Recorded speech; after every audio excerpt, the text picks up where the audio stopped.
Hey guys, what's going on? Jeff here from Films at Home. Got another exciting 4K review to do for you today. I just got this in courtesy of Universal, and I got this pretty early, so I'm pumped to be able to do this review so early for you guys. This is First Man 4K Ultra HD Blu-ray combo pack. So I didn't get a chance to see this in theaters. I've heard a lot of mixed things, so I'm excited to check it out, see what the 4K is all about. Traditionally, movies like this that have any sort of scenes in space, which obviously this will, have been really impressive in 4K. I'm thinking of things like Interstellar. I'm thinking of something like Arrival, which isn't really in space, but has that sort of space theme to it. A lot of sci-fi movies. I'm trying to think of what else. Apollo 13 in 4K is really impressive. So a lot of stuff like that really does, translates well into 4K. So we're going to check this one out. We'll do video, audio. I'll talk a little bit about the movie. We'll dive just into the special features real quick. I'm literally just going to read you what they are. I don't have the time to go through every single special feature, but I'll tell you what comes with it. And then that'll be the review. So let's play the intro and get started.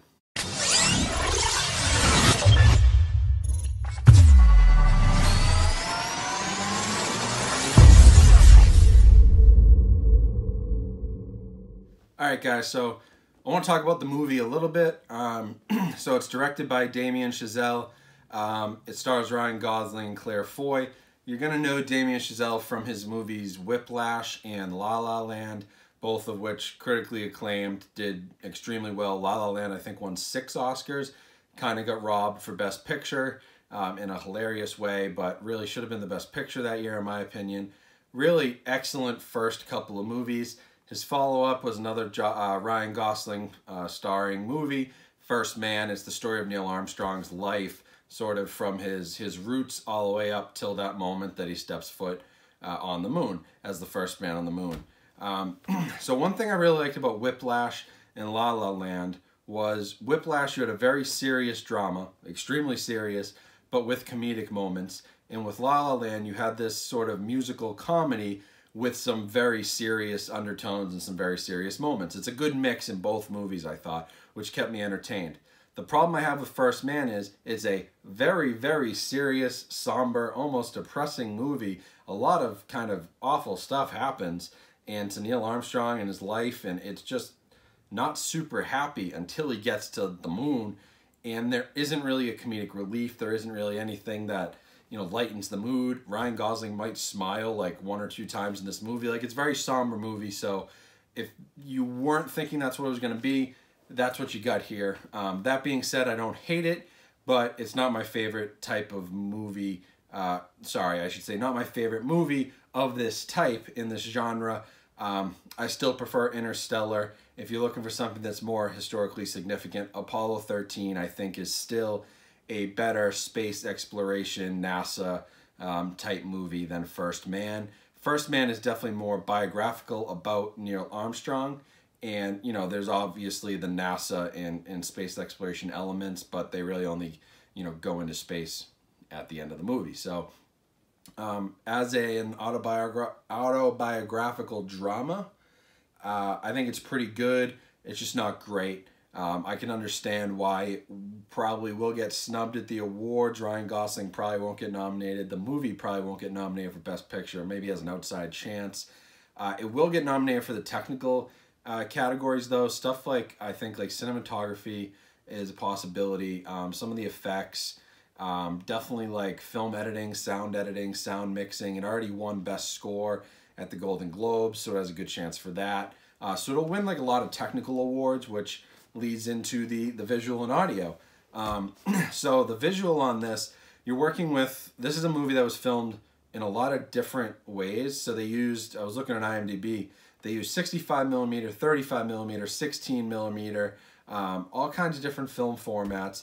Then it was finished at a 2K digital intermediate. So this isn't upscale to 4K, but it was shot on film 16, 35, 65 millimeter. So the data's there. It gets downscaled, then back upscaled for the 4K release. It's kind of a weird mix. But the visuals are pretty solid, really. Like the Dolby Vision HDR, and compared to the HDR10, I have a hard time telling the difference most times. Couldn't, again, really tell the difference. It's really hard to tell. But a lot of the darker scenes, a lot of the blacks and grays looked really great in HDR, especially the ending sequence on the moon in space. That was breathtakingly awesome. Looked incredible in 4K, and that is the only sequence with IMAX. But you'll be happy to know that it does present in the IMAX format. It's going to fill your TV screen. It's going to, you know, give you the large format look and feel that an IMAX movie should.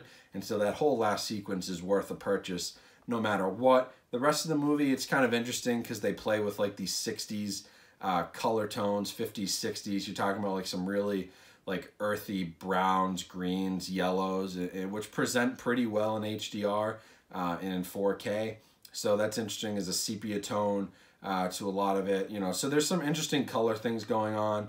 And, you know, overall, I think the disc handles it really well. I wish that, given the fact that it was filmed in like all these different film formats, 65, 35, 60 millimeter, like they had a chance to make it a 4K. They didn't. Who knows why, where those decisions get made. Could have something to do with the amount of visual effects or, you know, especially at the end. But it doesn't really make sense. It should have been a 4K digital intermediate, but it's not. But it's still, this is probably one of the best upscaled 2K to 4K discs that I've watched. Now, on the audio, you do get a Dolby Atmos track, which is awesome when it has the chance to be awesome.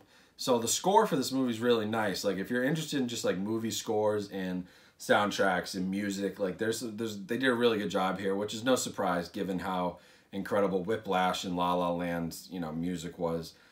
You know, no surprise here that Damien Chazelle incorporates more of that great music into his First Man. I can't remember who he uses as his composer, but the guy will probably get nominated and has a very good chance to win, you know, best score at the Oscars, along with some of the sound editing categories for their sound mixing team.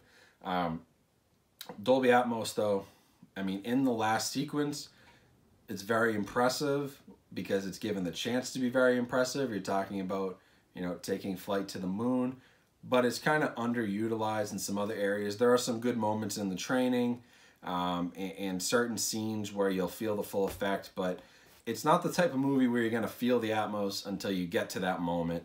And then you'll know it's there and it's really good, but it's a little underutilized just because of the subject matter. It's an autobiographical drama with, you know, some space exploration and NASA training mixed in. So because of what it is, Dolby Atmos is underutilized. Not to say it's bad, it's just not going to be like a reference quality disc. You're not going to be able to say, oh my God, this sound system is going to blow people away for 2 hours. It'll blow people away for 15, 20 minutes at the end, and that's about it. So just an interesting thing to note. Now for special features and packaging, you're going to get a slipcover here. Same on the inside, artwork is the same. If I pop this open, hold on because the digital code is still in here. You do get artwork on the 4K disc, which is actually pretty nice. That's really well done. Blu-ray is just a plain disc. And then for special features, you get deleted scenes. You get a couple featurettes. You get commentary with Damien Chazelle, a feature about shooting at NASA, how they recreated the moon landing. So for you conspiracy theorists out there who think that Stanley Kubrick did it or it was done on a soundstage, that's going to be very interesting for you because they show you how they did it for this movie. And then, you know, they go into some of the astronaut training and other stuff. So some cool deleted scenes, but it's pretty funny that they basically show you how to recreate the moon landing. And there's all these crazy people out there who, if given the chance, Neil Armstrong would probably punch right in the face. I know Buzz Aldrin, I believe, has punched people right in the face for saying it, which is pretty funny. But I know YouTube loves a conspiracy, and so it's interesting to know that there's a bonus feature on here, which will basically show you how it could have been done. I don't know if it could have been done with that technology back in the 60s, but they can do it nowadays, and it looks pretty damn real. Other than that, nothing special. I don't believe there's any steelbooks or anything coming out for this release, so this is what you got if you're going 4K. Overall, I'd give the movie probably a solid 7 out of 10. Like, it's a good movie. You could rewatch it. It's an interesting, from a historical standpoint, I'm a history guy. It's very interesting, but it's not as good as Apollo 13 or anything, you know, Interstellar. I can't give it a higher than a 7, but it's a good movie. Like, Damien Chazelle does another good job, but when you're being compared to Whiplash and La La Land, which he'll always be compared to, that's really tough, and this just doesn't live up to the same level as those two. Visuals, I'd say it would give it a solid 8.5, 9 out of 10. Audio is an 8 out of 10. And then packaging and special features, you know, pretty boring stuff. Special features are good, not very interesting packaging. We'll give it like a standard 6 out of 10 just because of the good special features. Overall, it's a 7.5, 8 out of 10 release. Like, I would recommend you buying it. I would recommend you checking this out for sure. I think it's a solid 4K disc, audio and visuals, and some cool special features. So worth a purchase in my eyes, but I do think some people will be very split. I think this is the type of movie where you're either going to hate it and you're going to think it's boring, or you're going to love it and be really interested in the history. So I'd be interested to hear what you guys thought about it. That's about it for the review today. Thanks for watching, guys. Again, thanks for getting up over that 6K mark. We're on to 10K. We're on to 20K subscribers. So keep subscribing. I have a really cool 4K review and giveaway of Halloween coming up. So if you're looking for a Halloween Blu-ray to win, that'll be coming up about a week, I'd say. Just need a chance to check out the 4K release, but I'll be giving away a Blu-ray copy in that video as well. So stay tuned for that one. Make sure you turn on those notifications so you know when it goes live. I don't run my giveaways for too long, so you got to stay on top of things. Usually they run 2 or 3 days, so if you miss them, that stinks. But if you turn on the notifications for my channel, you'll always know when a new video goes up. Also, remember to follow me on Instagram. A lot of new subscribers. Hello to you guys, because you've been reaching out and saying you found me in suggested videos, and then you followed me on Instagram and said what's up, or you found me on Instagram and then said you jumped over to my channel. So thank you to all you guys. That's incredible. That's exactly what I want to see happen, is people following me, finding the channel, enjoying the content, and subscribing. So shout out to you guys. You know who you are. And shout out to everybody else who's been here since the start. I appreciate it. We'll keep things going here in 2019. And I saw all your comments at the end of the year, so I'm definitely looking to incorporate some different types of videos here in 2019 and working on some different topics and taking some of your suggestions to heart. So thank you for all of those. I really appreciate it. And that's about it. Go grab First Man on 4K. Comes out in a couple weeks. I should know the exact release date. God, that's bad that I don't know it, but I believe it comes out in 2 weeks. So it'll be interesting to watch. I'm sure it'll get nominated for Academy Awards. So go pick it up, give it a watch, and then, you know, let me know what you think about it. So I will see you guys next time. Thanks for watching this review, and I'm going to sign off for now. See you soon.